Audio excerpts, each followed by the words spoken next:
friends, welcome back to the Finance Scribble.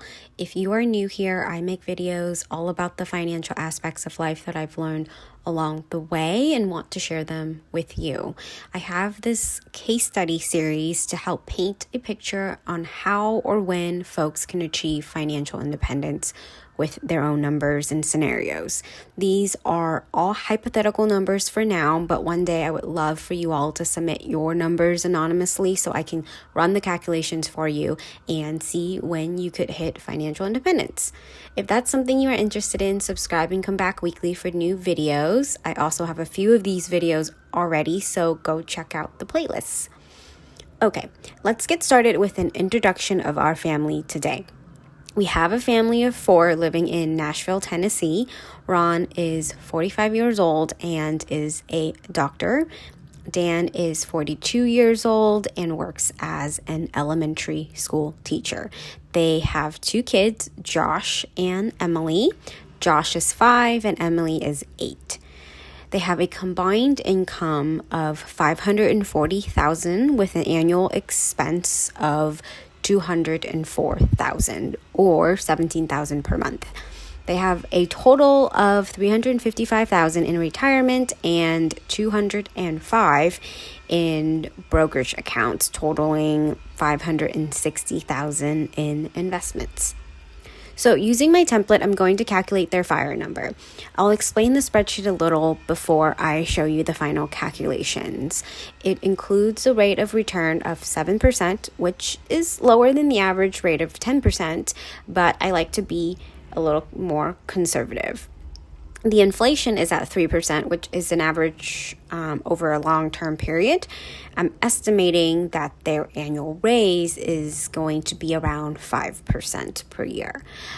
Also, I'm estimating that they'll invest 85% of their savings. So after deductions and all expenses, what is left is their savings amount. They will invest 85% of it, and the remaining 15% will likely go into sinking funds.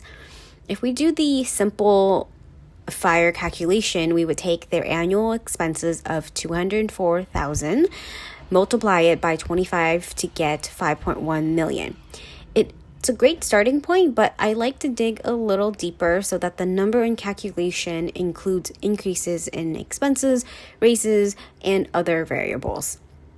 So I've inputted all of their unique numbers into the spreadsheet. You can see the total invested amount filled in at the top, as well as their savings percentage of 85%.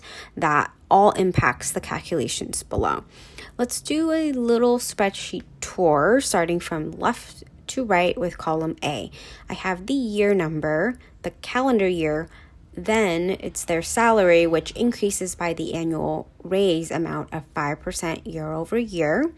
Next is their take-home salary, which I subtracted 30%, which should mostly cover taxes and other paycheck deductions. Then we have the annual expenses that is impacted by inflation. So it increases year over year by the 3% inflation.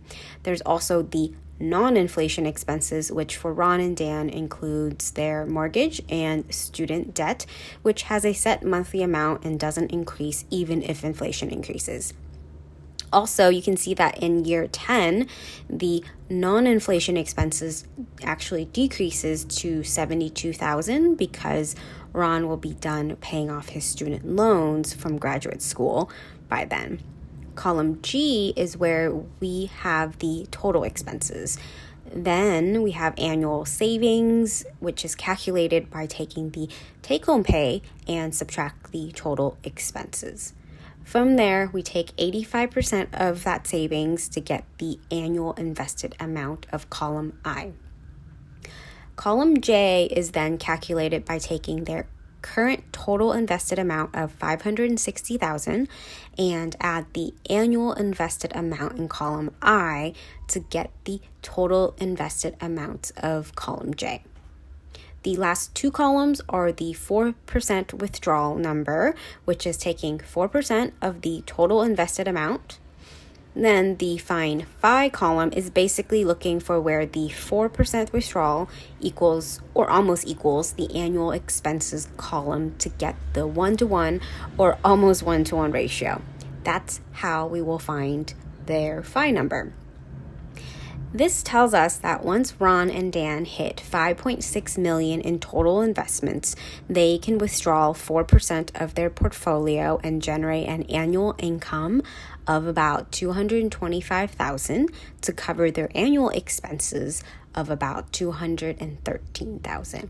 This is estimated to happen in 12 years, in 2034, if we started in 2023. Again, Ron and Dan and their family will reach financial independence if they have $5.6 million invested. That is a pretty large sum, but they also make a lot of money, so it balances. We also want to keep in mind that life happens and things change, so this might not always be the scenario for Ron and Dan. There could be significant changes that will increase or decrease their phi number or timeline. I would recommend revisiting this at least once a year to see if this is still relevant for them.